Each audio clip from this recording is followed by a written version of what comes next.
Buenas noches a todos. Como Jorge ya mencionó, hoy seguimos con la segunda parte del módulo de las infecciones del tracto genitourinario.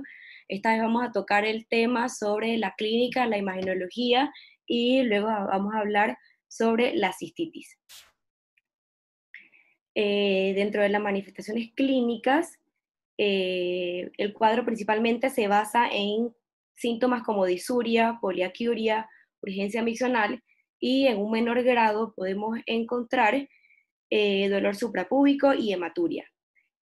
Cabe destacar que primero van a aparecer los síntomas del tracto urinario inferior, y si la infección asciende, posteriormente vamos a encontrar síntomas relacionados al tracto urinario superior. Cuando estamos ante un cuadro sospechoso de pielonefritis, adicional a los síntomas ya mencionados, vamos a encontrar datos como fiebre y dolor en el flanco.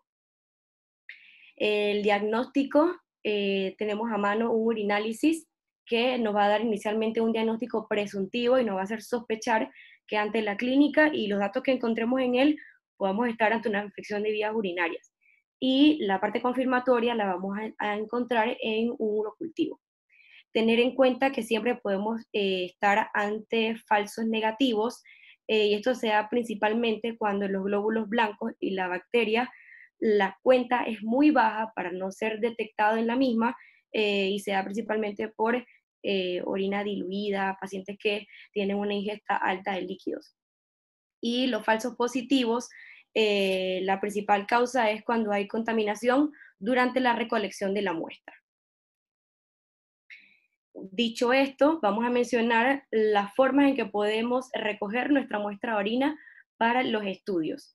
Eh, la precisión diagnóstica de nuestra infección de vías urinarias se puede mejorar a medida que se disminuya la contaminación de la misma.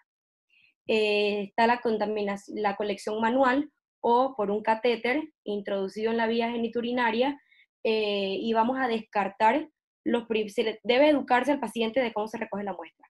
Los 10 primeros ml deben descartarse porque está una muestra representativa de la uretra. Entonces se dice que la muestra que vamos a usar para nuestro diagnóstico va a ser el chorro del medio, luego de los 10 primeros 10 ml de inyección. Hay que educar al paciente sobre cómo tomar la muestra de orina. Para la cateterización en hombres solamente está indicado si el paciente no puede iniciar la micción por sí solo. La contaminación es más prevalente en mujeres, y una vez se toma el chorro del medio y en nuestro urinálisis encontramos datos consistentes con contaminación del mismo, es muy probable que haya tomado una muestra. No se recomienda limpiar con antisépticos el introito vaginal porque al el chorro atravesar el área que está en contacto con un antiséptico, esto nos puede dar un falso negativo. Y la precisión de la muestra es mayor en aquella que se toma con un catéter que la que el mismo paciente recoge por él mismo.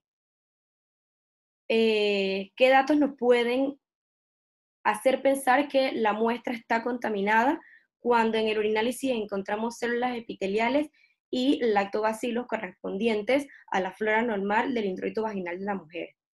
La aspiración suprapúbica es la muestra más fidedigna, y solamente está indicada en pacientes que no pueden inyeccionar por deseo, ya sea que tengan una lesión en el cordón espinal, pacientes recién nacidos o pacientes parapléjicos.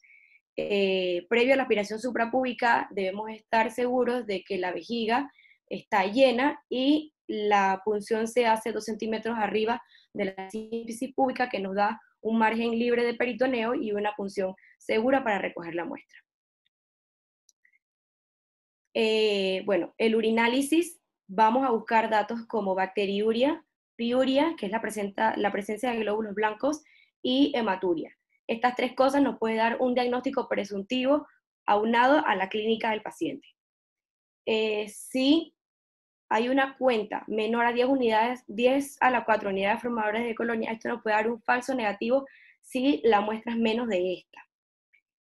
Si no hay bacterias en el urinálisis, no se excluye que haya la presencia de la misma, solamente que estemos ante menos unidades formadoras de colonia, lo cual pueda estar presente en el urinálisis. Los falsos positivos se dan como cuando hay bacterias en el urinálisis, pero que no crecen en el urocultivo. Por ejemplo, los lactobacilos y las corinebacterias, que son flora normal del introito vaginal y de la región perineal, que son microorganismos gram negativos, pero pueden aparecer inclusive como microorganismos gram positivos, pueden crecer en ambos ambientes. Y el chorro del medio es cuestionable cuando en mi urinálisis hay una gran cantidad de células epiteliales, por eso es importante educar al paciente sobre cómo tomar la muestra. Piuria y hematuria no solo son indicadores de una infección de la vía urinaria, también son indicadores de respuesta inflamatoria, y la piuria puede estar influenciada por el nivel de hidratación del paciente, por la intensidad de la reacción del tejido que está produciendo esta piuria, por el método de colección y el volumen, el tiempo de centrifugado. La presencia de bacteriuria tiene una sensibilidad del 70% y una especificidad del 95%, y la piuria sensibilidad del 95% y especificidad del 76%. Como mencioné, la presencia de la piuria va a estar influenciada por el tiempo de centrifugado, pero no solamente por el tiempo, sino también si la muestra fue centrifugada o no. En una muestra centrifugada es significativo cuando tengo 2 glóbulos blancos por campo de alto poder, y en una muestra no centrifugada cuando tengo hasta 10 glóbulos blancos por campo de alto poder. Existe método de detección rápida, llamadas muestras indirectas, y las dos principales y las más sensibles van a ser la presencia de nitritos, que se detecta por el test de Gris, y la estearasa leucocitaria. Cuando ambas están positivas, tengo una sensibilidad hasta el 75% y una especificidad del 83%. Si ambas están positivas, raramente voy a estar ante falsos positivos. Cabe destacar que la detección rápida con estas muestras indirectas, los nitritos y la esterasa leucocitaria, no reemplaza el análisis microscópico de la orina. La prueba confirmatoria va a ser por un urocultivo y se va a dar por 2 técnicas principales. El medio de cultivo en un plato de agar, que el agar está dividido mitad agar sangre y mitad agar de osina con azul de metileno. También puede ser a través de un urocultivo por mecanismo o medio de inmersión. Los pacientes, la bacteriuria significativa va a depender del paciente, siempre tengo que tomar e individualizar a cada uno. Si tengo un paciente que tiene disuria, que tiene poliaquiuria, el tiempo que va a estar la orina dentro de la vejiga para permitir la reproducción bacteriana va a ser menor. Entonces, aquellos pacientes con sintomatología descrita por esto, una presencia de 10 a la 2 unidades formadoras de colonia ya lo considero como una bacteriuria significativa. Y en las mujeres con 100.000 unidades formadoras de colonia, el 20% de estas está dada por la contaminación, lo que me puede indicar que ya un punto de corte de 100.000 unidades formadoras de colonia no va a ser fidedigna para tener en cuenta que el paciente está o no ante verdaderamente una infección de vías urinarias. Entonces, ¿con qué me quedo de la clínica? 1, la orina y el tracto urinario normalmente son estériles. La bacteriuria y los glóbulos blancos dan un diagnóstico presuntivo de infección del tracto urinario mientras tengo mi urocultivo, y una presencia de 10 a la 2 unidades formadoras de colonia en la orina ya me confirma una infección de vías urinarias sintomática. Y antes de seguir, quiero hacer una pausa brevemente para mencionar algo que fue motivo de debate en la presentación anterior. He mencionado anteriormente que la charla está tomada del libro del Campbell de urología, y en este varias veces menciona que la orina es estéril, normalmente está libre de bacterias. Sin embargo, en el 2016 se hizo una publicación sobre el microbioma humano. Inicialmente no estaba incluida la vejiga en sus targets de investigación, estaba la vagina, la boca y otros órganos, pero la orina no. Luego decidieron incluir la orina. Y en estudios más adelante, ellos demostraron que la orina tiene su propio microbioma. ¿Qué quiere decir esto? En la orina estéril, por aspiración suprapúbica de la vejiga, ellos encontraron ADN de bacterias que posteriormente en un urinálisis por muestras tomadas de otra forma no estaba la presencia de las bacterias. Entonces esto nos deja con la información de que realmente la orina, por lo menos dentro de la vejiga, no es estéril y tiene unas bacterias que se ha demostrado que son un factor protector para la infección del tracto urinario. Solamente quería mencionarlo, no voy a ahondar mucho en esto ni voy a hablar del estudio, porque puede ser parte de un tema de discusión más adelante. La imagenología en la infección de vías urinarias, hay que destacar que esto no es necesario para hacer el diagnóstico. Con un urinálisis, un urocultivo y la clínica del paciente, yo tengo suficiente para hacer el diagnóstico. Sin embargo, hay momentos o pacientes donde yo debo tener en cuenta hacerle un estudio de imagen. Por ejemplo, pacientes hombres, pacientes con algún grado de inmunocompromiso, que tengan infecciones febriles, que tengan síntomas de obstrucción del tracto urinario, que tenga una falla al tratamiento luego de haber completado el mismo, o que tenga una recurrencia que sugiera persistencia bacteriana. Si yo estoy ante una de estas condiciones, yo debo buscar una anormalidad del tracto genitourinario que me esté condicionando la infección. Y esto se hace principalmente para pacientes en los que yo puedo hacer un cambio en el manejo, ya sea médico o por intervención quirúrgica. La infección de vías urinarias que están asociados a una probable obstrucción deben ser evaluados por litos, tumores, estrechez o pacientes que tengan una cirugía previa. En esta tabla hay algunas indicaciones que me ayudan para ver a qué pacientes yo tengo que hacer una evaluación radiológica si tienen una infección de las vías urinarias. Los pacientes que tienen el antecedente de diabetes mellitus tienen más probabilidades de desarrollar una pielonefritis enfisematosa y necrosis. Cuando la papila se necrosa y cae al tracto urinario, esto también puede provocar una obstrucción del mismo. Los pacientes que están en diálisis tienen más probabilidades de complicarse con un absceso perinéfrico y igual aquellos pacientes que tengan un tratamiento por más de 7 días y no respondan al mismo, debo hacer por lo menos un ultrasonido inicialmente para descartar que también tenga un absceso perirenal. Las causas corregibles de anormalidades en estos genitourinarios, ya mencioné que se encuentra la litiasis principalmente, la prostatitis crónica, las anormalidades en los sistemas colectores, cuerpos extraños, entre estos se incluyen los litos, divertículos de la uretra, entre otras causas que se mencionan en el cuadro que les estoy presentando. ¿Qué técnicas voy a usar en caso de que yo tenga que evaluar al paciente radiológicamente? Un ultrasonido ofrece muchas ventajas. Uno, no es invasivo, es fácil de hacer y da información rápida. No irrita al paciente ni se usa método de contraste y es útil para la evaluación inicial de la hidronefrosis, la pionefrosis o de un absceso perirenal que luego se debe complementar con otros. También sirve para evaluar el residuo postmiccional, que es un factor de riesgo para desarrollar las infecciones de vías urinarias recurrentes. El detalle con el ultrasonido es que siempre va a ser operador dependiente, sin importar la parte del tracto genitourinario evaluando. El CAT y la resonancia, la ventaja que ofrece sobre el ultrasonido es que da un mejor detalle anatómico y permite el drenaje percutáneo de absceso perirenal. Sin embargo, la resonancia no reemplaza la tomografía, pero da una ventaja de extensión extrarrenal anatómica. El cistograma miccional es importante en el abordaje con los pacientes con diagnóstico o sospecha de reflujo vesiculolateral y aquellos que tienen vejiga anorgénica.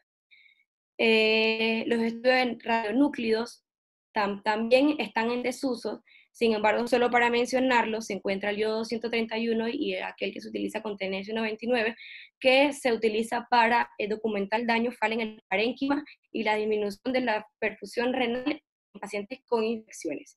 Y el galio 67 es útil, pero da muchos falsos positivos para la pielonefritis. Parte de la charla de hoy, ya que pasamos la parte de la clínica y la ayuda en el diagnóstico por medio de imágenes, vamos a hablar de la cistitis, de las infecciones vesicales. podemos dividirla en cistitis complicada y no complicada.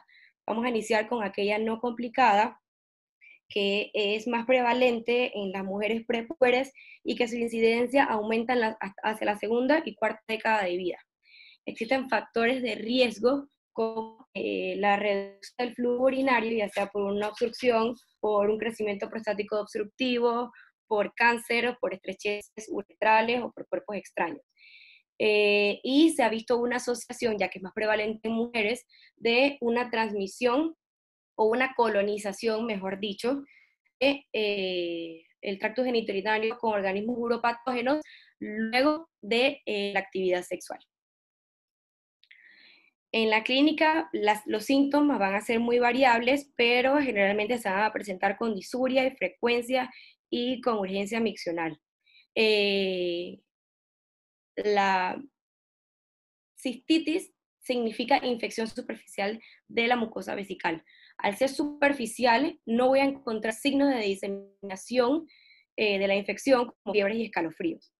Hay que descartar la presencia de vaginitis, herpes u otras patologías uretrales que me puedan estar emulando un cuadro de infección urinaria.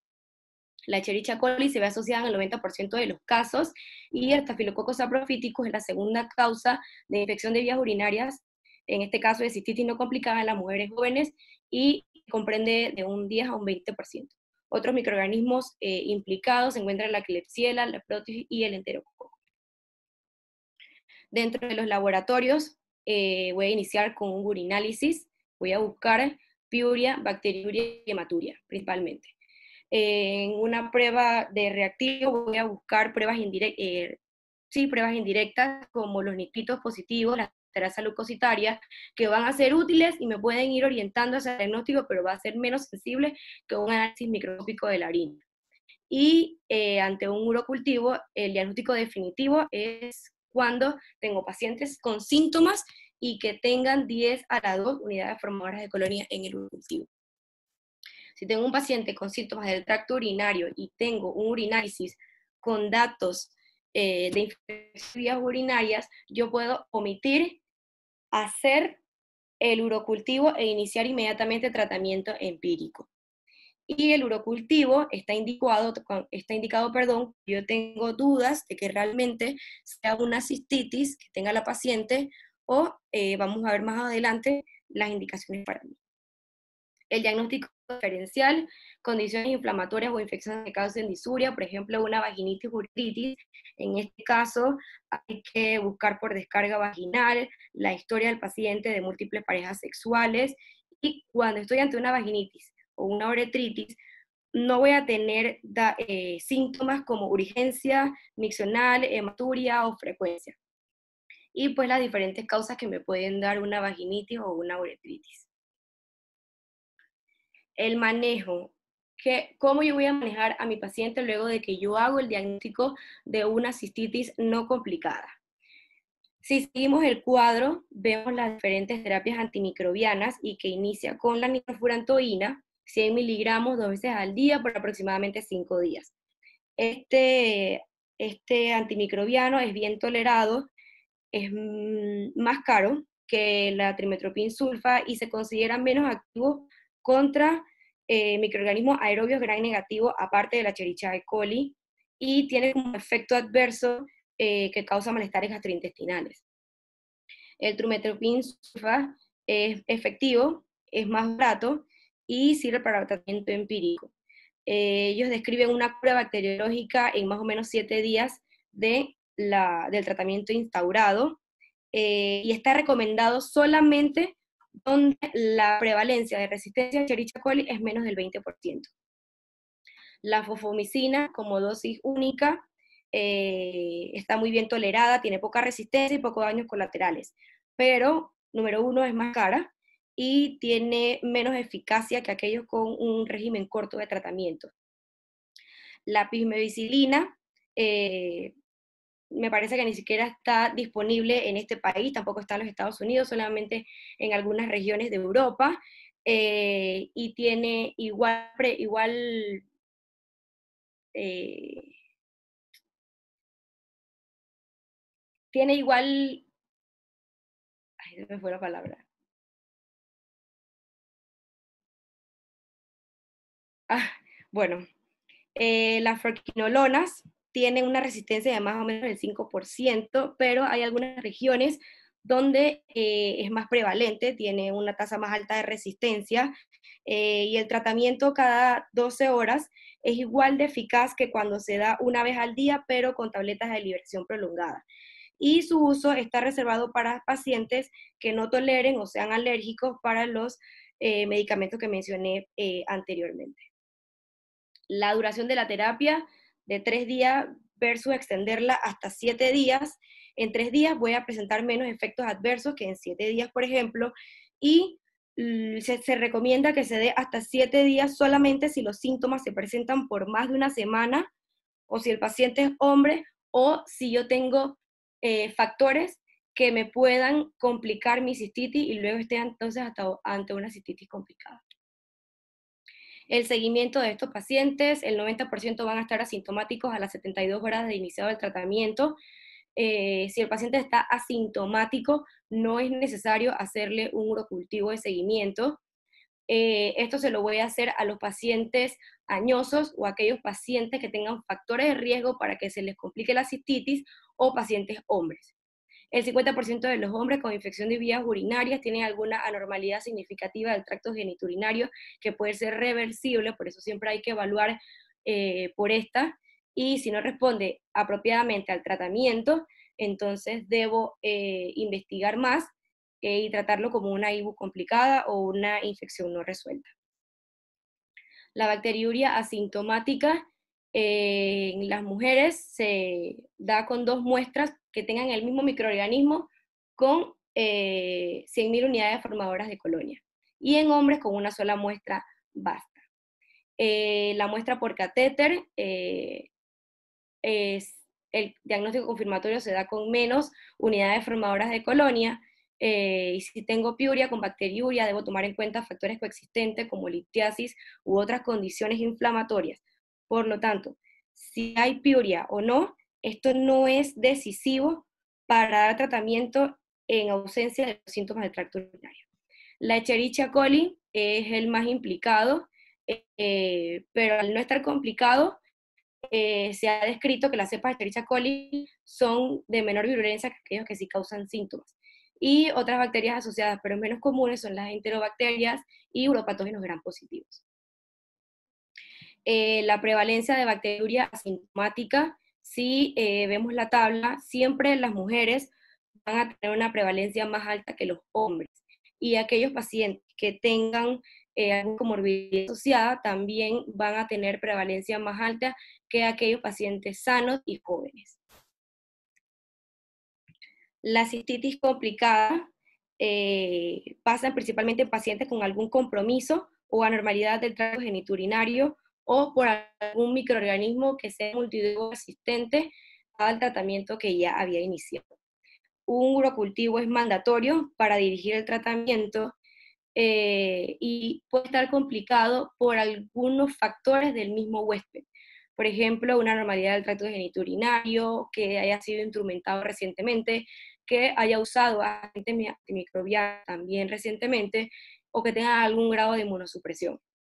En el aspecto clínico, la cistitis sintomática puede llevarnos inclusive a compromiso de la vida del paciente porque puede causar urosepsis. El tratamiento de la cistitis complicada, tengo que tomar en cuenta si el paciente está de forma ambulatoria o si el paciente está hospitalizado.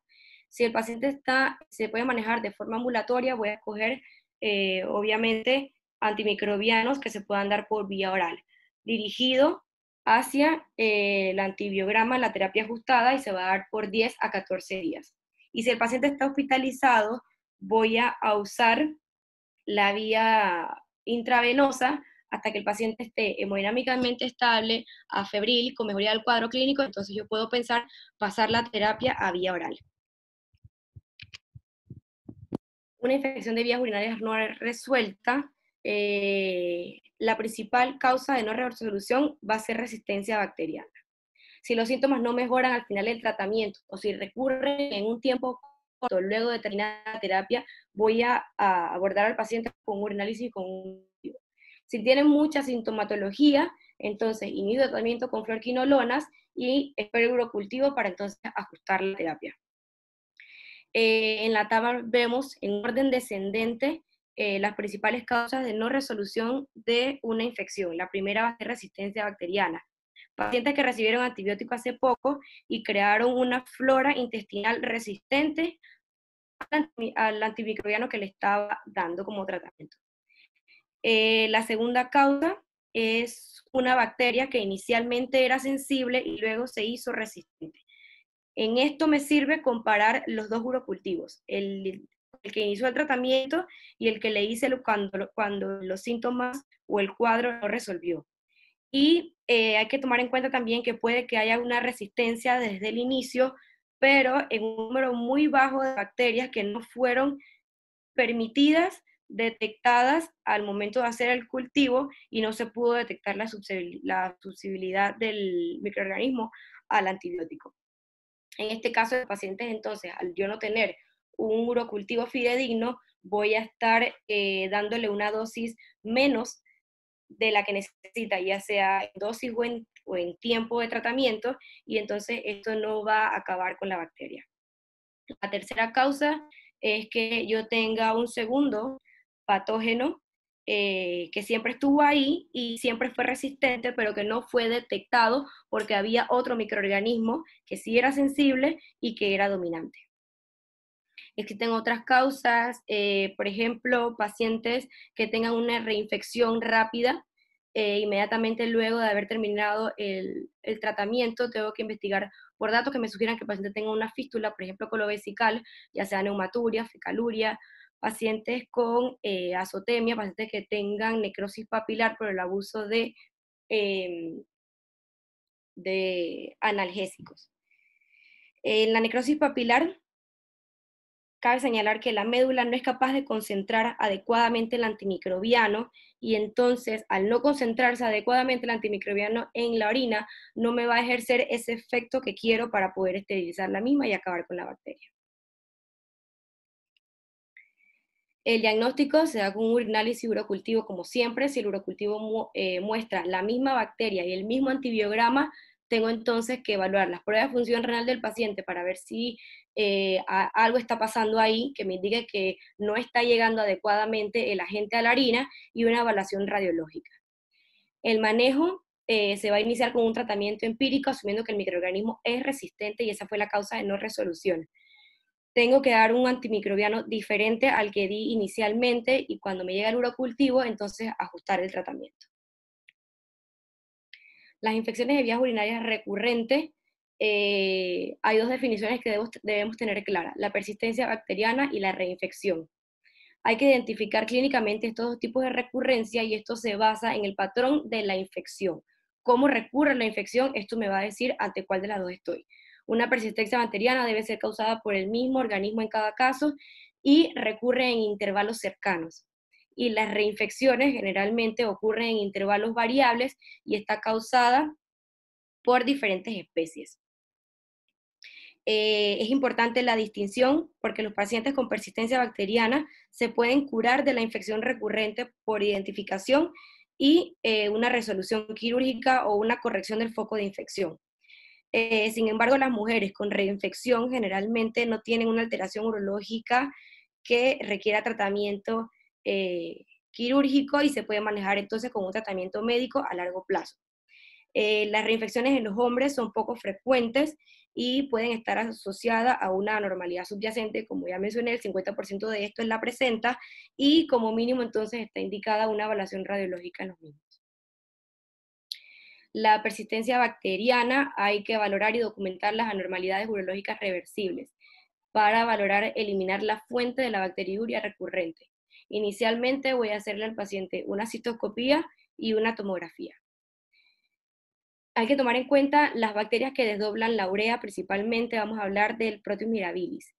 Esto lleva a la formación de litiasis por infección que está condicionado porque inicialmente la cistitis fue maltratada.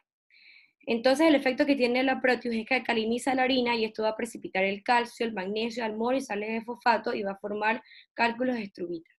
Generalmente recurren entre 5 y 7 días y la bacteria persiste dentro del cálculo. El tratamiento es ajustar los antibióticos y acidificar la orina para retardar el daño real que pueda ser causado por esta. La cura es remover el cálculo donde está alojada la bacteria adentro. Las reinfecciones, en cambio, se da principalmente a mujeres y está asociado a la flora intestinal. En los hombres se da por anormalidades del tracto genitourinario. Dependiendo de la clínica del paciente, si tengo reinfección que sucede en un corto periodo de tiempo, un corto intervalo, debo buscar entonces si el paciente tiene una clínica que me oriente hacia una fístula colovesical. Si no se reconocen y se corrigen las anomalías que reducen la formación, transmisión y eliminación de la orina por el tracto urinario, esto va a aumentar la incidencia de reinfección y va a reducir la efectividad del tratamiento antimicrobiano que yo elija para el paciente. Las anomalías deben corregirse y la función del tracto urinario debe restablecerse.